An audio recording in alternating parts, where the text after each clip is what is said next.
I have some stories to tell you one more time. This is story episode number 37. Wow, number 37. My name is Phil, and you're listening to The Lip. Once again, I am sitting before you about to record an episode, only this time, kind of cut a little bit close, considering that it is 10:49 exactly on January 10th, 2025. This episode is set to air sometime around, 6 o'clock, January 11th, 2025. So, yeah, I'm kind of cutting it a little bit close this week. But that's just how it happened to fall today. What are you going to do? That's just, as they say, the way the ball bounces. The 190th edition of The Lip, and it is story number 37. This will be a fun one, I hope. And I do stress, I hope. I think that these stories are, well, they're definitely, how can I put it, unique in several ways. Some take me back to my days as a mechanic. Others, well, they just remind me of literal physical pain. But I hope that you're entertained by these stories one way or the other. Now, not to be undone, I will have to say that I have been thinking of other stories that I wanted to tell. And clearly, the whole previous thought process of how I wanted to tell a couple of these stories seems to have expanded. And it's just interesting. And eventually, it's definitely going to be told two different stories. But it's weird because these two stories are all strangely intertwined. And I don't know if I could do either individually because they're so intertwined, or do I just sort of lump it together because there's a very weird, and I would have to say, to me personally, exciting um, combination of stories that I could tell when it comes to specific subjects. And realistically, it's not even just two specific subjects, it's really three specific subjects that are all sort of woven into each other through the fabric of a period of, truthfully, 2 years, 2002 and 2003. And the main themes of these 2 years would make very interesting stories if you just take out the piece of that story and told it. But as I've been thinking about those three main pieces of that story, I realistically can't tell either of those three stories without intertwining it with the other two. So I think that it's safe to say that for me, 2002 and 2003 were very interesting years. I'll tell you the subject matter, but I'm not going to tell you the story, not in this episode. That's for a later date and for me to sort of really figure out exactly how I need to tell that story. But I will give you a teaser, however, on how that story or stories or however I decide to weave them together because they really need to be. It would be the story of how I got into management at Wawa, the story of me getting sick at 25 with sarcoidosis, and a story about my massive cereal box collection. These are three very strange, individual topics, but over those 2 years, those three things just twisted together and created one big story. And again, I'm not sure how I want to do it. I don't know if I want to go ahead and give each individual piece its own time. But again, like I said, if I gave that individual piece its own little story, it would definitely not fully complete itself without going through the other two. It just, I can't explain it any better than that. But I will give you a teaser.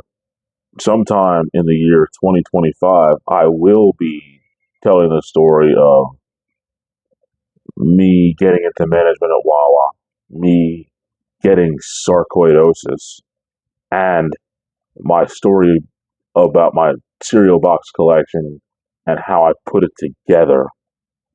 And any way I look at it, I can't tell one of those stories without telling all of them because it all just blends together. And realistically, I'm not going to lie to you, it would be safe to say that maybe story number 38 or 39 may just simply be me telling that whole story.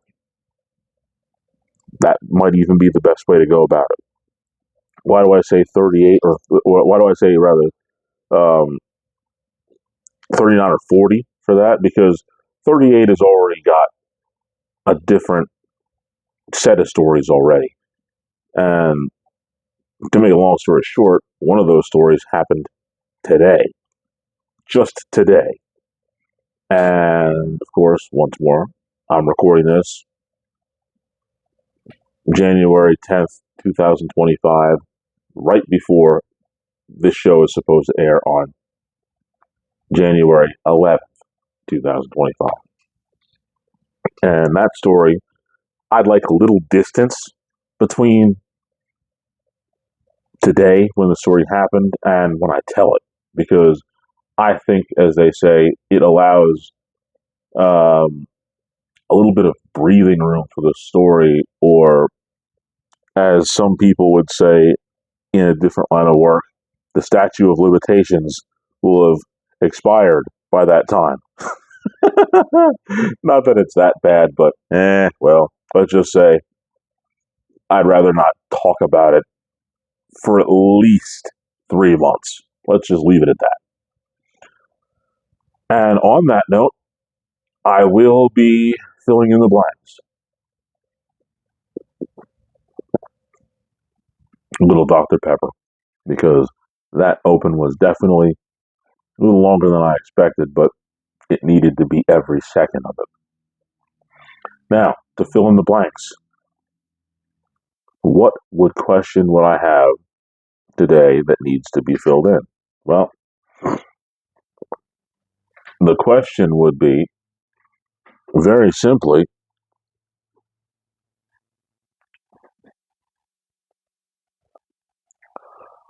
why did I choose to record this episode hours before I release it as opposed to a couple of days? Once again, why did I choose to record this episode hours before it releases versus a couple days ahead of time, which is what I generally do? The answer is to that blank would be procrastination. I just said to myself on Monday of this week that I was going to do it on Tuesday. Tuesday came and I said, you know what? I can't do it because it didn't charge my mic. Wednesday, charged up the mic, and I was just too tired to do it. I'll do it Thursday. Thursday comes, and I'm like, I got physical therapy on Friday. I don't know if I want to stay up late to do this. And now here it comes, Friday. Literally, on the doomsday clock, it's 11 o'clock right now. It is 1 hour to midnight, as they would say on the nuclear clock, right? Um, so I got no choice but to do this in order to continue to keep my trend of fresh episodes every week. So I got to record it right here, right now. So once again, the question is, why did I not record this episode sooner? And why did I choose to do it the night before? It's because, well, I didn't have any choice. I procrastinated all week long. So now here I am. Got to do it now.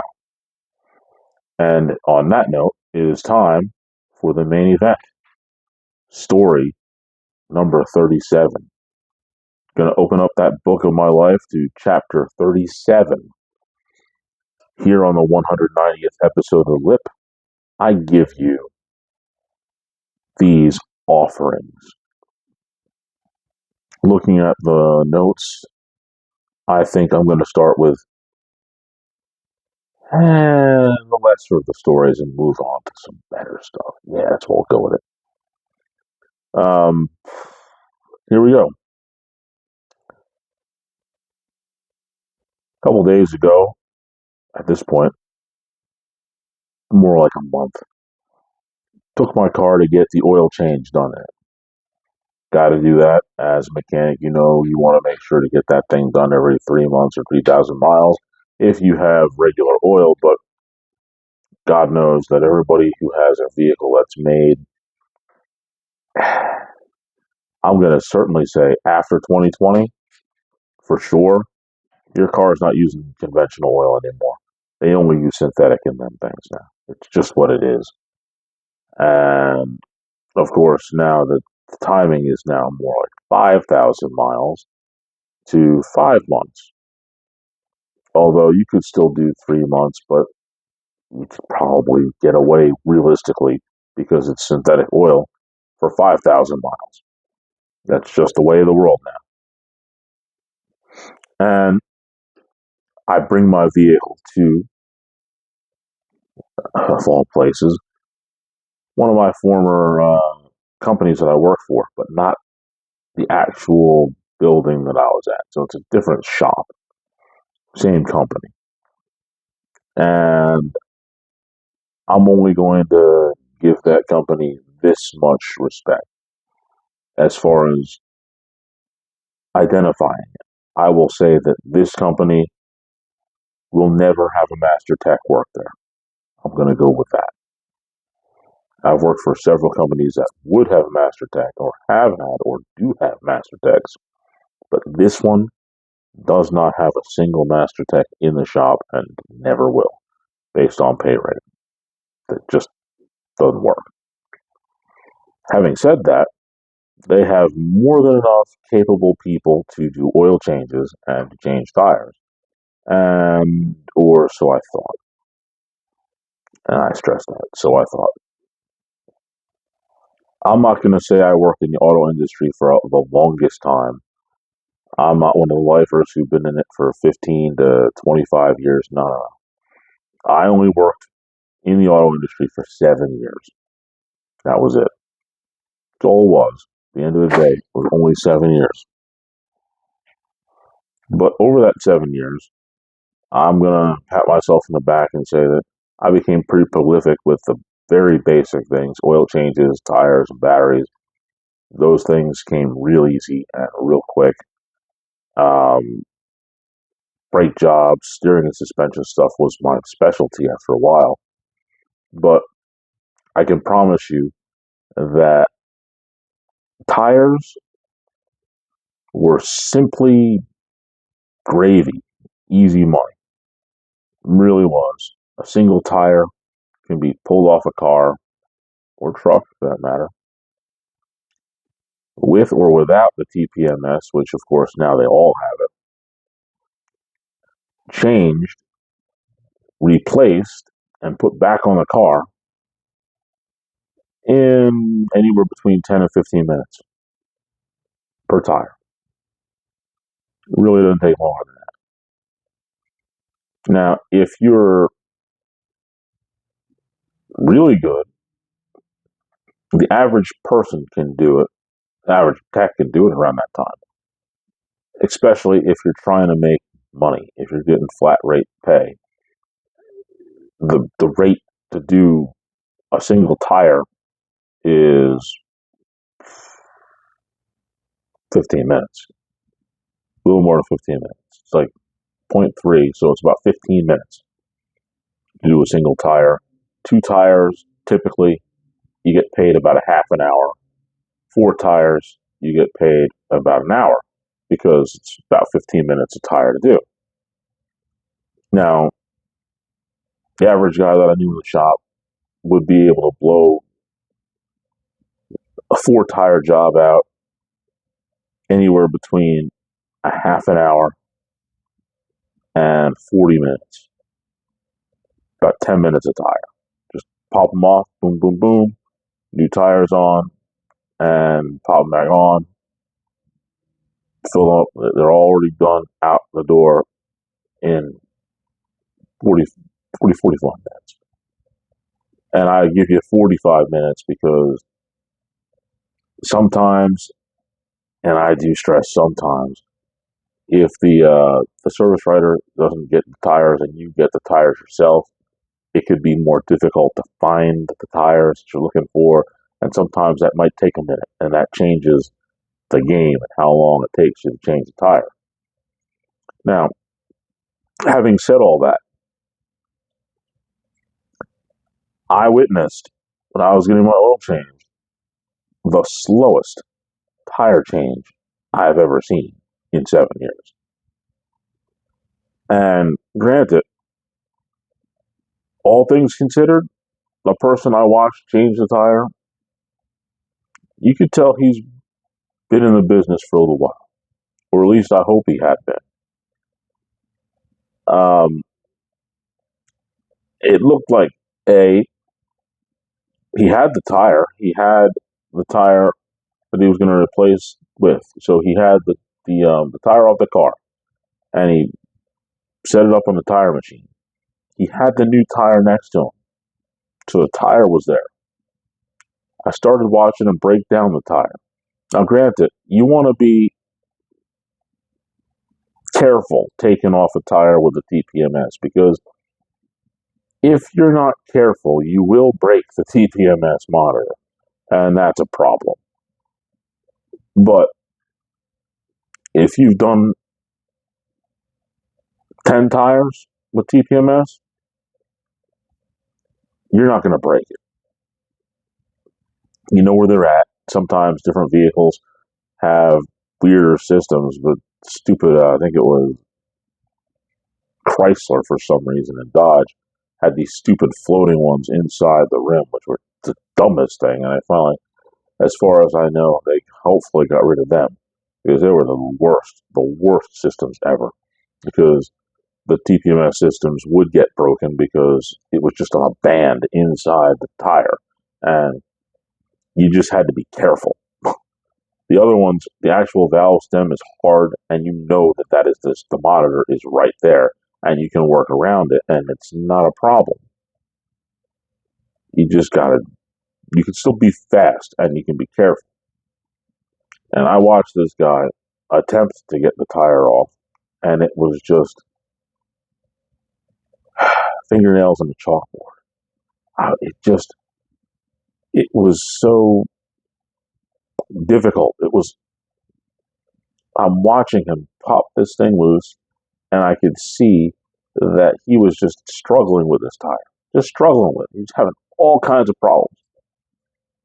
It might have taken him about 7 minutes just to get the bead of the tire broken and then taken off the rim. And then he finally popped it off.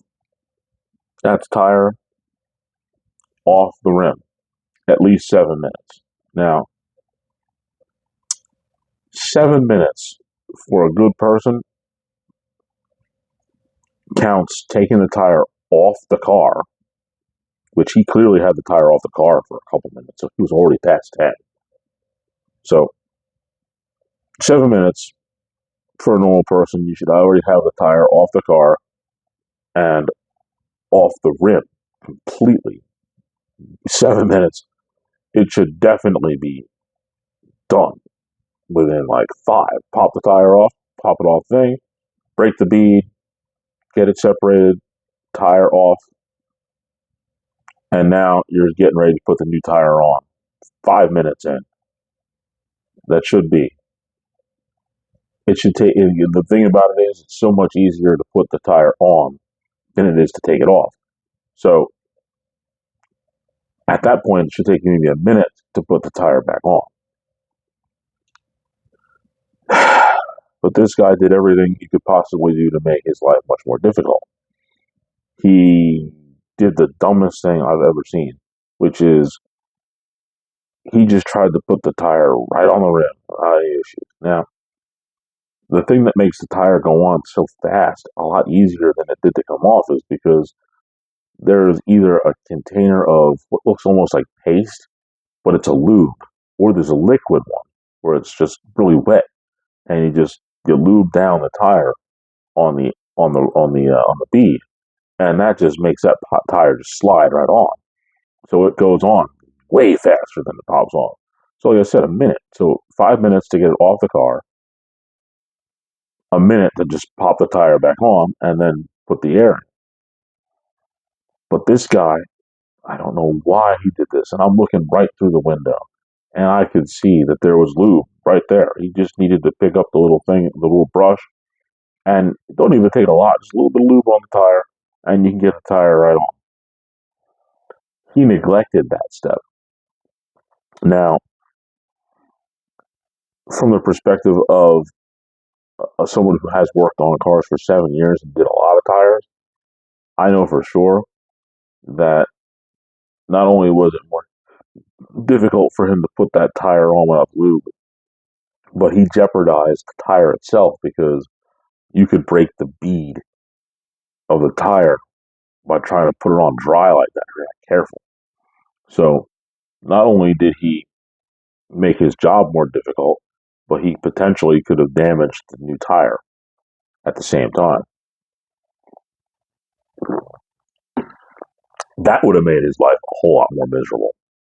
Now, of course, I wasn't close enough to see whether he did or not. Unfortunately, he wasn't doing my tires. So I wasn't going to say anything to the manager. Just let him go. He finally gets the tire on, and he had to fight that sucker on there because he didn't have the lube. Of course, now we're talking the 7 minutes it took him to take the tire off. He took another 5, 6 just to get the tire on. So now we're talking almost 12 minutes to get this tire mounted and the air in. And then he goes and does the epitome of just the worst possible thing, the tire balance. Now, this is a tricky part, and this is why I say it could take you 10 minutes. Why I said if you do 4 tires, it could take you 40 minutes, or it could take you 45 if you're good. Even if sometimes if everything works out, like I said, you can get it done in half an hour. You can get it done that quickly, less than 10 minutes tire. But the cooperative aspect of the balancer is what makes the whole thing play out. If the balance of if you get the balancer on quickly, you got the right piece in order to set the balancer upright, and everything works the way it's supposed to, and you get the balance with only a little bit of weight at a time, and you can pop those suckers on, you can get them done quickly. Now, the first mistake this guy did is he seemed to use the wrong setup to put the balancer on, so he had to redo it. And again, I'm just watching from the glass, but I recognize what kind of tires he's dealing with. And in order to make this make sense, there's really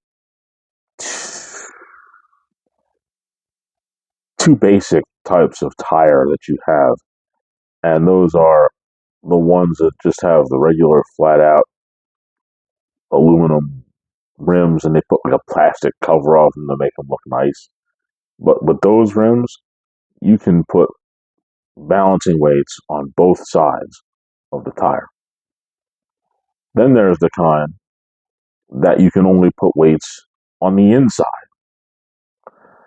It was clear that the tire that this guy was balancing, you could only put the weight on the inside. And here again, this guy made a massive, massive mistake. He put the thing on and he started banging with all his might to get these tire weights on the outside of the tire. And I could look and say, man, this guy's putting this weight on the outside of the tire. And he's not supposed to, because you see, the rims that are made to put the weights on the inside, you have to use one of two kinds of weights.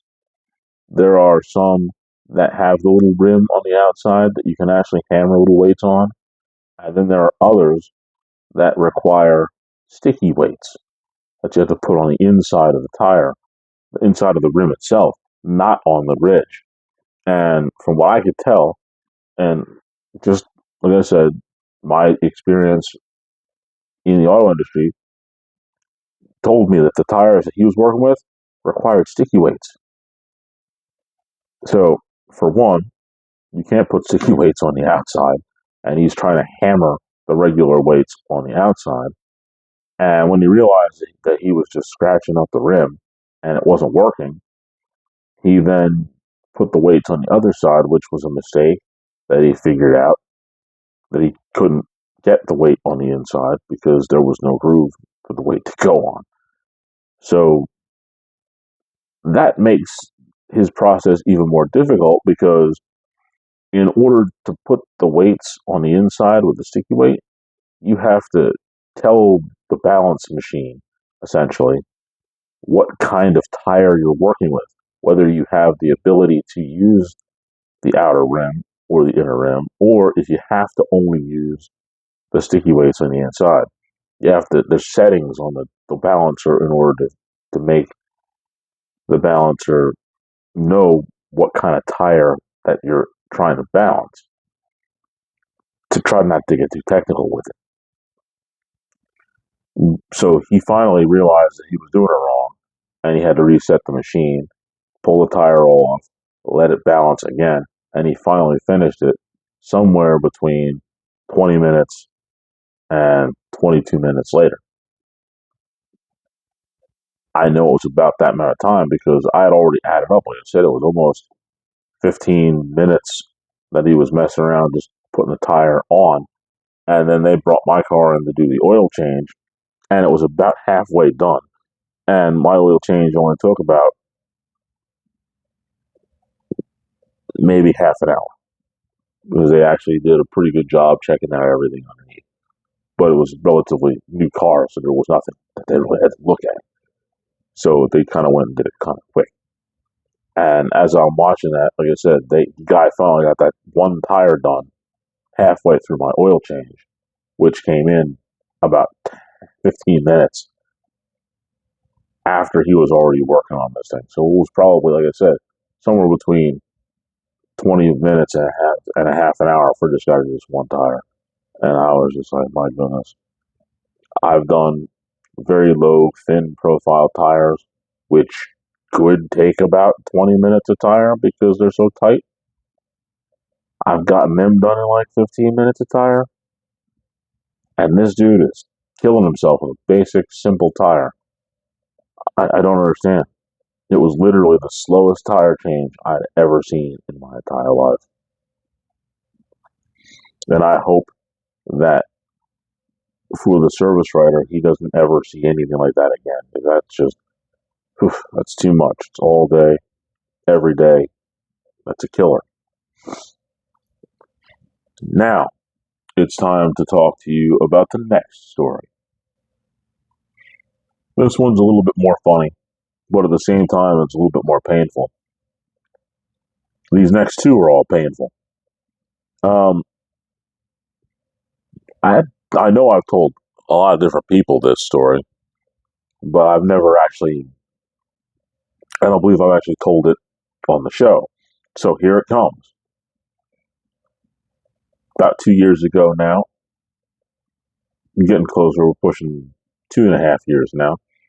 That's when I injured my back at work at the jail. And to make a long story short, what I ended up doing was having to retire as a result of a bulging disc and some hip injury. The bulging disc happened to have come in my back between the L4 and L5 vertebrae in my back. Now, the disc was bulging, and I had taken a couple of epidurals, and that didn't really help. And I had done a few other treatments that weren't really doing much. Some chiropractic work that didn't really help.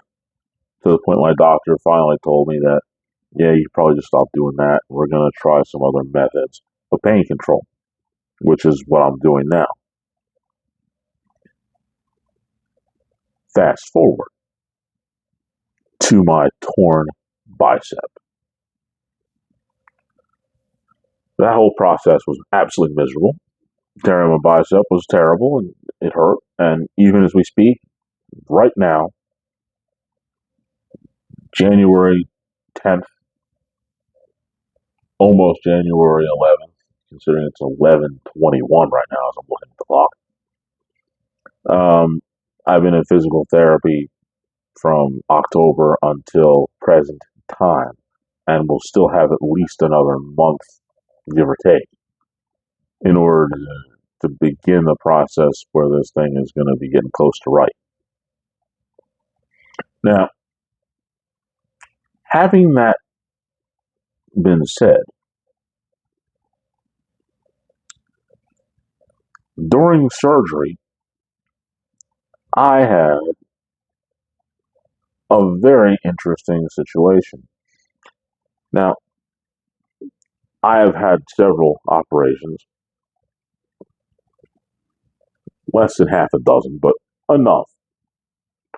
And that's going to be part of my next story. But during that time, I had always remembered getting taken into the operating room, breathing in the gas, and passing out. But for this bicep surgery, my doctor recommended a nerve block, which is the coolest thing I've ever had. And my goodness, I certainly would recommend it if they could do it for every other surgery that I had before, but this is the first time I've ever been offered it. And it was certainly something that was real cool, and it helped a great deal with the pain because, making a long story short, I had none. I had none. And this nerve block, of course, for some reason, I guess they had to go in through the neck or something like that. So they had to give me something to, um, I guess, some sort of anesthesia in order to give me the nerve block so that I wouldn't feel any excess pain for the surgery. And so, whatever they gave me to prepare me for the nerve block, that knocked me out. Then the nerve block took its course, and then they gave me whatever anesthesia when I was getting the surgery done. And clearly, I don't remember going to the operating room. I remember getting prepared to get the nerve block, and then I woke up. I couldn't possibly be happier with that setup. It was immaculate. It was incredible. It's just sort of like, here I go. I wake up, and the nerve block was still working so well that I had really no pain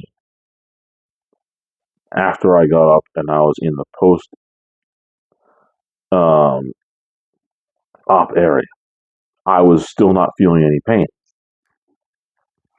And the nurse came over to me and said, "Hey, how are you? What's going on? Everything fine?" I'm like, "Yeah."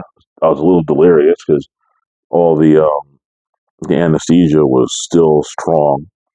I wasn't all the way out of it.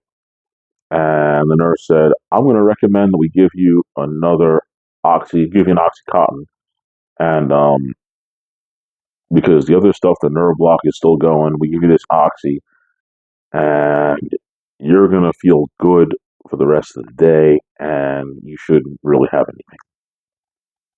And I was like, "Yeah, cool. I'll definitely take it. Let me have it." And because, make a long story short, that was going to be the most painful part of the day, clearly, because I'd just come out of surgery and I needed to make sure that the rest of that day was going to be smooth. And realistically, as soon as you wake up from the surgery and the pain meds start wearing off, that's when it gets a little tricky. So essentially, that oxygen they had given me was sort of a bridge to help me be pain free up until really the day after surgery. I really didn't feel anything until then. Very thankful for that. Having said that, this is the part of the story that makes me sort of not laugh, but at the same time, make me feel like I had some very good doctors treating me. Because next to me in the waiting area was a gentleman who was screaming, and just the pain that this man must have been in was absolutely unbearable. I have been, like I said, in several post-op areas from surgeries that I've been through, and I never heard anybody scream like this post-op, not once. And I've had one, two, three, four. Am I counting right? One, two, three, four,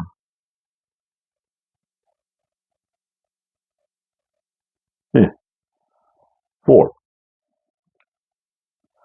and four surgeries. And I've never heard anybody post-op scream like this guy did.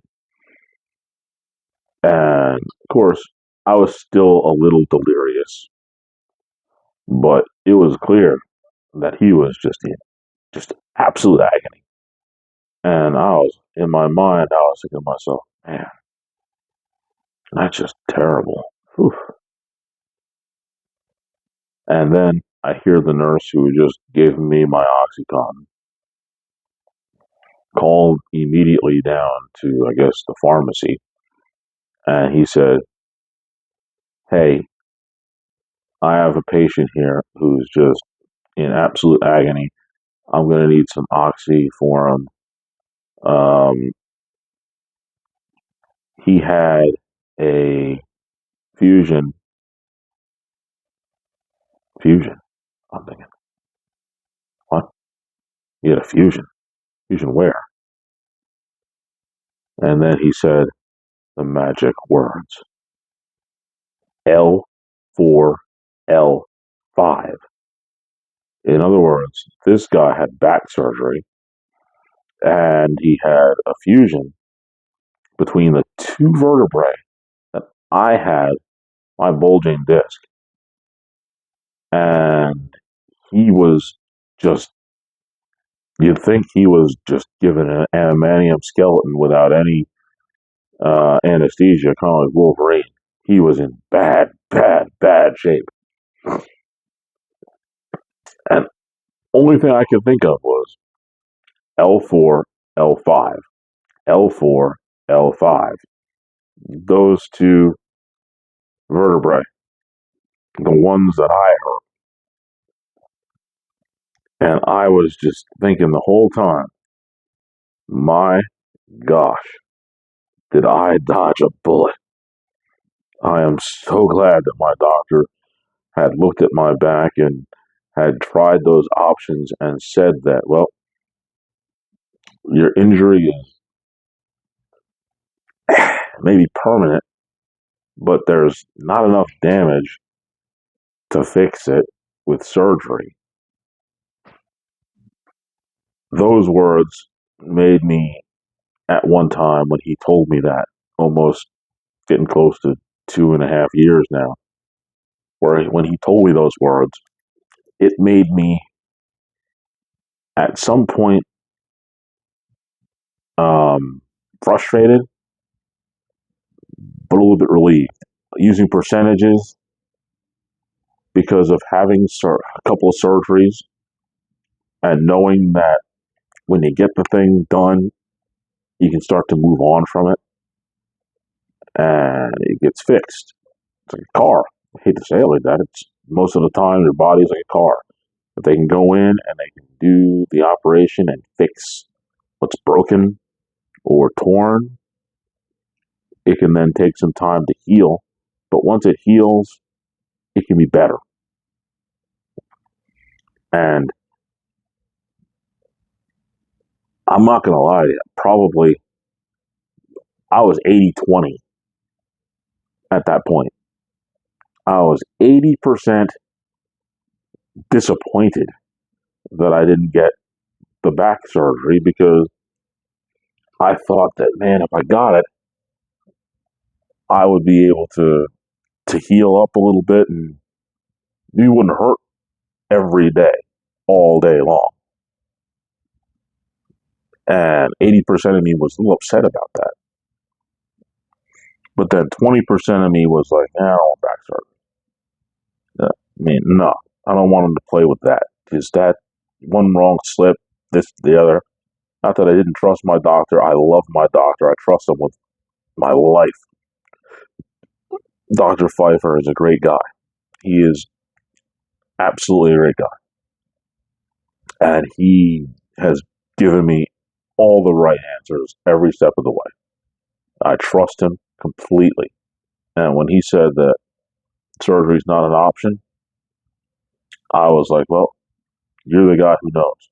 And I trusted him. But that 20% of me was like, I don't know, fix it. But after that gentleman who was next to me in the recovery room, I'm not afraid to say that I dodged a bullet. Sorry, I shouldn't be laughing about that. But man, I mean, this torn bicep was bad. And after surgery, I felt literally, I said I felt nothing. But this dude had the thing that I could have had surgery for. And it sounded like he would rather jump off a bridge. And I'm like, nah, I'll pass. I'm glad, so glad that I didn't have to take that.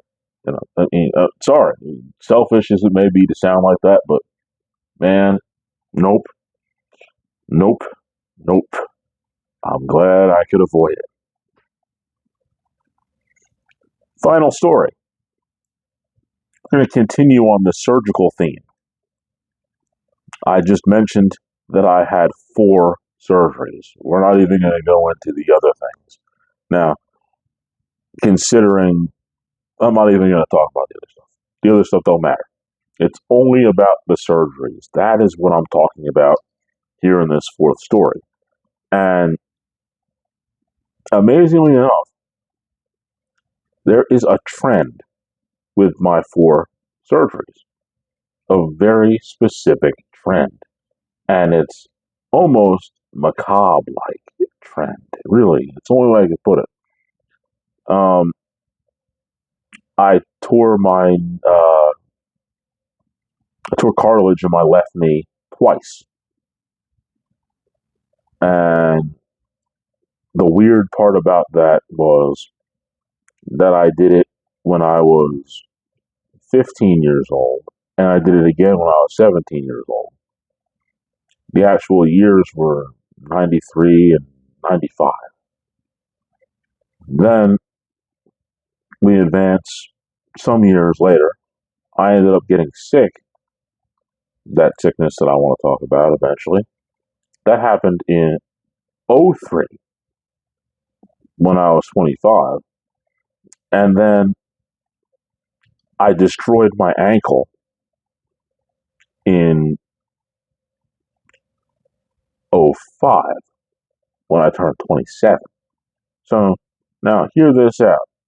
Hear me out here. It was two knee surgeries at the age of 15 and 17, and then again, the sickness and the destroyed ankle were at 25 and 27. So it seemed like, for a minute there, every year that ends in a 5 or a 7, some horrible sickness or injury would come about. And then it switched. It definitely switched because I didn't have any other weird injury like that until I was 36 when I broke my thumb. Um, Prior to that, my back injury was, hold on, 44. But the most interesting part was I hurt my bicep. I tore that at 46. But you got to consider the fact that I didn't have any surgery for the back.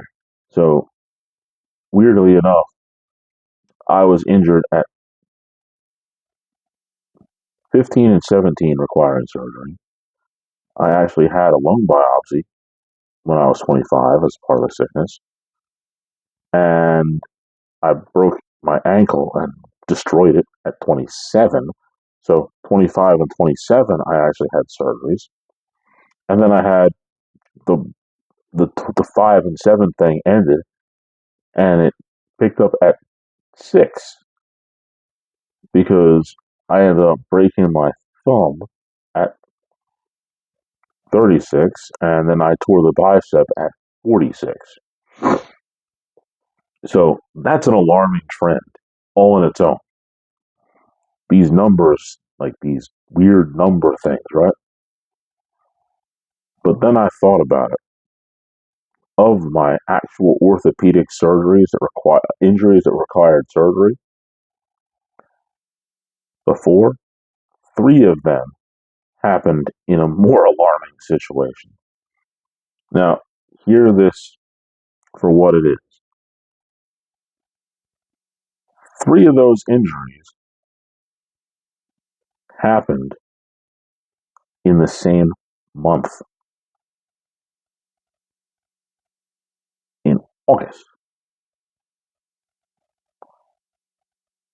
I actually had one that didn't require the surgery, which was my back. That was in August, which is a weird thing. But now, hear this out. The first of my, well, the second of my knee injuries happened in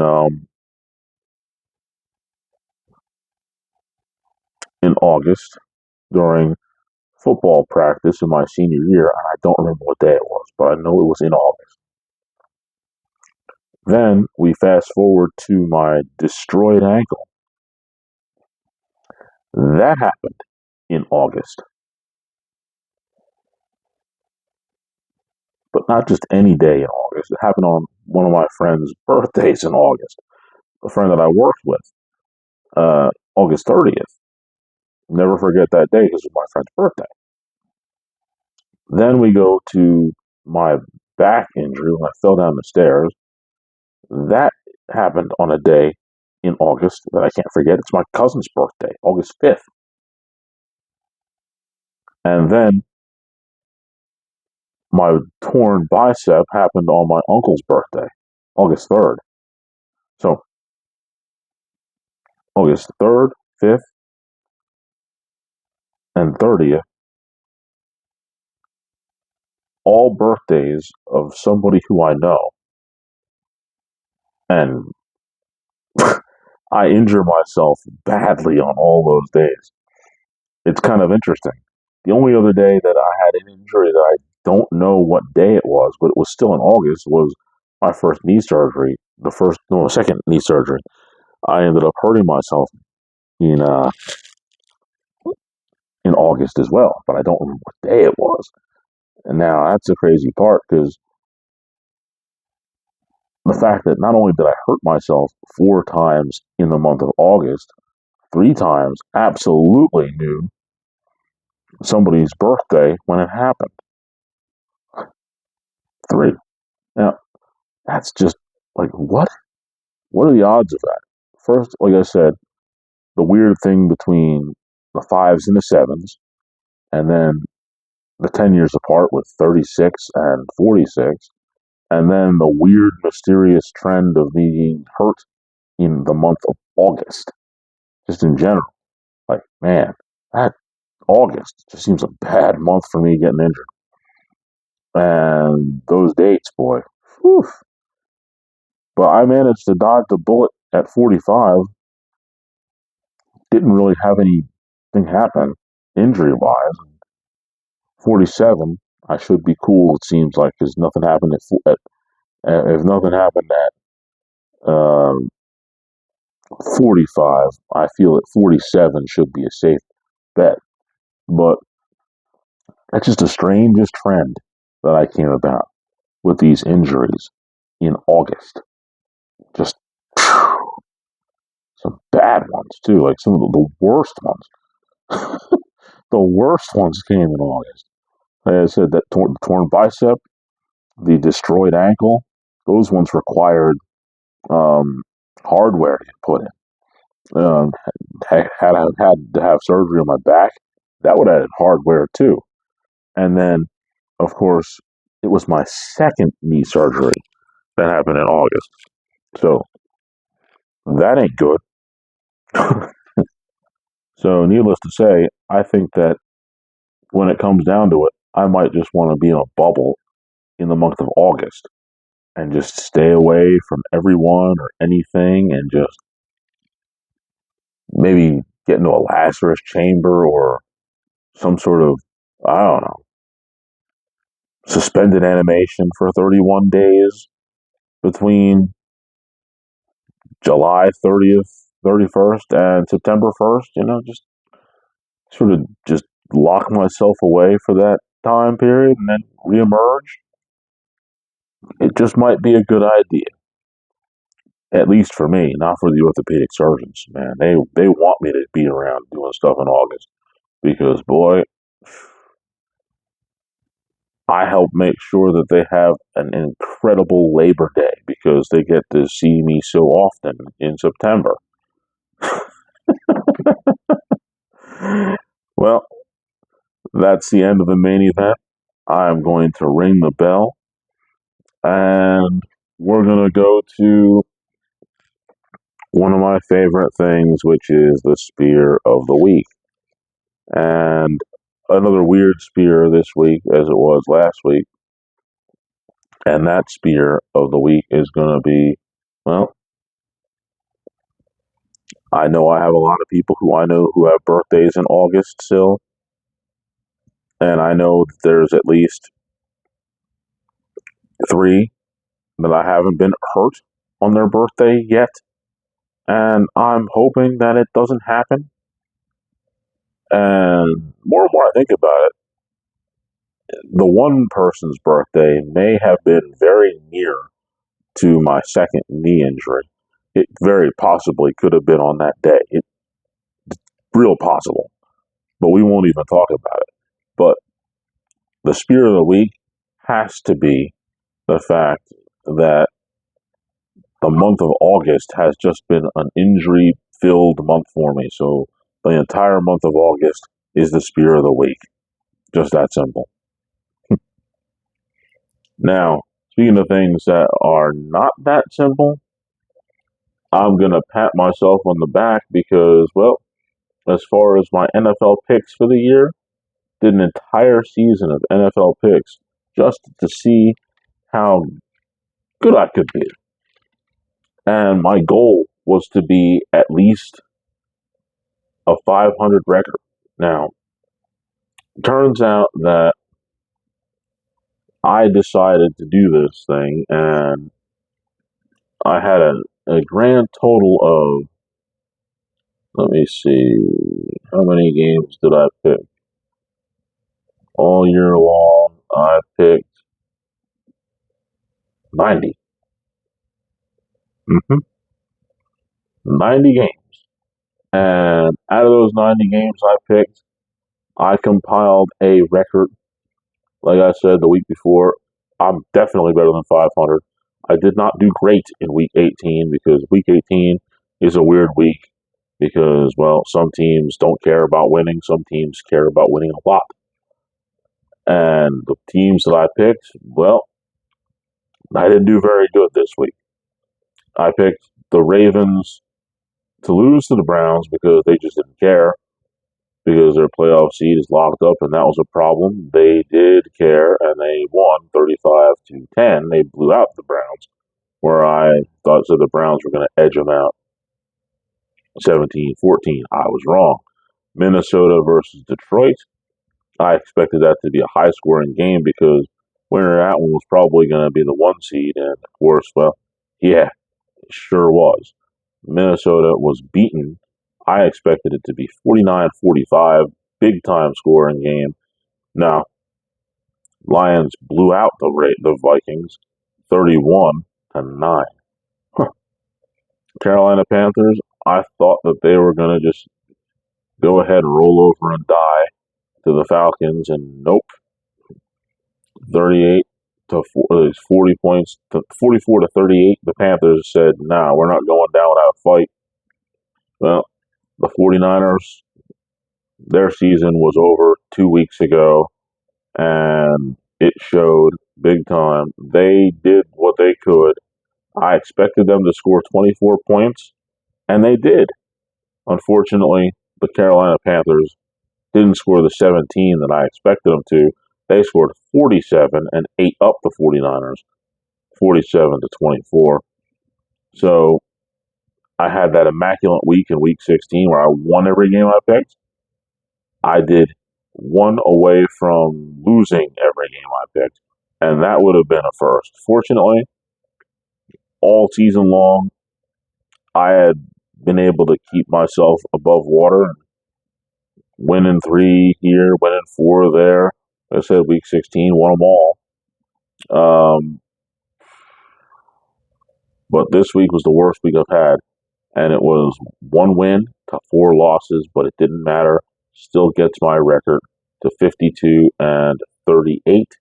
I did a very solid job with my draft picks, if not draft picks, but with my NFL picks, if I might say so myself, and I do. But now we're going to finish up the entire NFL season by going ahead and looking at the wild card and the divisional round, followed by the NFC Championship, and of course, the Super Bowl at the very end. My picks for the AFC and NFC wild card coming at you right here, right now. I like Jim Harbaugh in the AFC because he does such good things the first year that he comes to any team. He takes a stinker and makes them a good team. And Harbaugh, I think he's going to shock the Texans because he's just that guy and he's got that team. I like the Chargers 24-21, Ravens, Steelers. That's a division rivalry again. Anything can happen in that kind of game, and I think it will. And I expect the Steelers to win against the Ravens at home. I think it's going to be 20-17, close, hard fought, gritty AFC North game. Steelers are going to pull it out though. Broncos, Bills. Broncos, man, you surprised me. Did good stuff all year long. Go Knicks. I think the Broncos have a quarterback that's going to at least be serviceable for them for the next several years, but not going to help against the Buffalo Bills in Buffalo right now. 35-14 Bills. NFC, I hate to say it. I'm just going to get over it quick.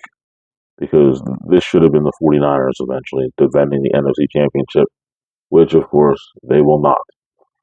So I begrudgingly say Eagles 28-14 over the Packers. Minnesota, I can't wait for that one. Eat up the Rams 27-20. And then the game that I expect, if I get none of these right, I feel confident about this one. And it's because if there was a team that I liked to pick a lot this year and had a great deal of success with, that would be the Commanders. They're playing Tampa Bay, and I think that of all of the games that could be considered an upset if the away team wins, some people would consider the Commanders an upset over Tampa Bay because they were a pretty decent playoff team. They beat the Eagles last year and they advanced around. That's the upset, I think. Commanders 21, Tampa Bay 17. That's the way I see it in the wild card. Hopefully, I do just as well as I did in the regular season in the postseason. Do have a team that, of all these teams that are left, that I expect to win the Super Bowl. And I'm going to keep it under wraps. I will say that if they have been beaten within the next 2 weeks, I'll let you know. But for now, I want to keep a lid on it. And speaking of lids on things, we're going to put a lid on this show. Sad but true. I know I'm wearing out and I'm going to get ready to go to bed because I got to wake up and I got to actually send this show to YouTube in about 5 hours. um, First things first, what you're looking at is orange. Yes, orange. Different shades of orange as part of my color series from last year, 2024. This one is just that. It's orange. I know some of the colors are a little bit different shades. Some will look a little darker than others, but truthfully, each one of them is a shade of orange. And I think it's one of my favorite ones. I like all these color series ones, but admittedly, brown of all the ones. I like the design of brown better. My favorite one, I think. Brown might be my favorite one. But orange is kind of neat too, especially the burnt orange. Go Texas. I haven't gotten to check that score out, but hopefully, when I last looked, they were tied, and hopefully they're ahead by the time I look again. Um, you can check me out, of course, on let's go with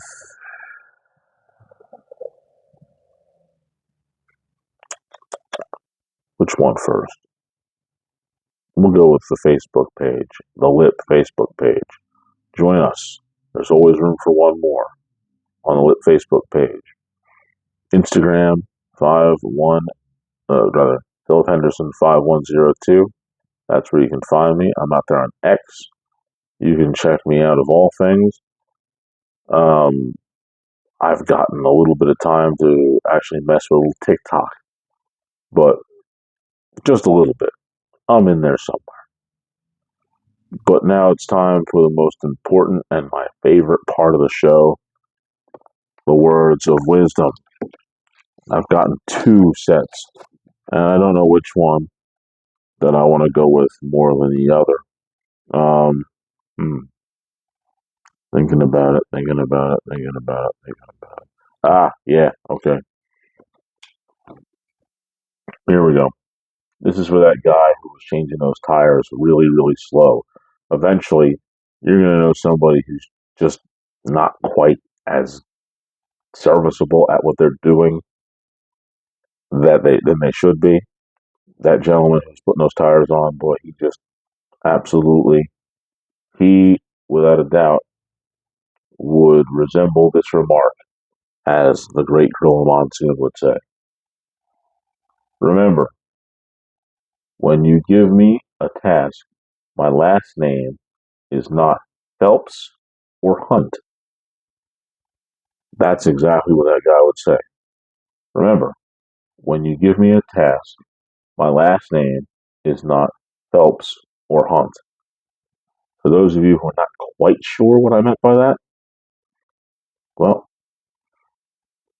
there was a man by the name of Mr. Phelps and a man that you would see on a regular television show, and another guy who's in the movies by the name of Ethan Hunt. These gentlemen were the point persons for a show and a movie called Mission Impossible. So, clearly, for that guy, putting those tires on with any type of regular ability was a mission that was impossible for him. His name is not Ethan Hunt. His name is not Mr. Phelps, meaning that he's not going to be able to accomplish any impossible missions. On that note, I'm done for the night, or I should say the morning, looking at the clock. I will be talking to you throughout the week, and if nothing else, you'll get to hear yet another show next week where I'm going to talk to you about bucket list items and, well, personal bucket list items and how I came very, very close to one that is on my list that had I been more aware, I would have very easily have already accomplished that bucket list as of this past year. But we'll talk about that next week. So for now, you just need to know that my name is Phil, and you have just listened to The Lip.